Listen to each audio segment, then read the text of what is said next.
اب دیکھیں نا، جب روزہ ہوتا ہے، رمضان کا مہینہ آتا ہے تو انسان چھپ کر کچھ کھاتے ہیں نہ کچھ پیتے ہیں۔ طاقت رکھنے کے باوجود بھی وہ کچھ کھاتے پیتے نہیں ہیں۔ کیوں؟ کیونکہ وہ جانتے ہیں کہ اگر ہم کھائیں گے یا پئیں گے تو اللہ ہمیں دیکھ رہا ہے، ہمارا روزہ خراب ہو جائے گا۔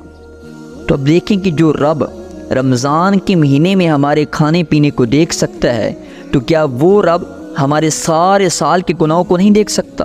جو رمضان کے مہینے میں چھپ کر ہمارے کھانے پینے کو دیکھ سکتا ہے تو وہ رب سارا سال جو ہم گناہ کرتے پھرتے ہیں، چھپ چھپ کر بند کمروں میں بند جگہوں پر گناہ کرتے پھرتے ہیں، کیا وہ رب ہمارے ان گناہوں کو نہیں دیکھ سکتا؟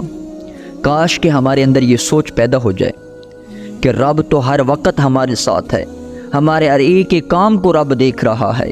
کاش ہمارے اندر یہ سوچ و بچار پیدا ہو جائے کہ جو رمضان کے مہینے میں ہمارے گناہوں کو رب دیکھتا ہے، وہی رب ہمارے سارے سال کے گناہوں کو بھی دیکھتا ہے۔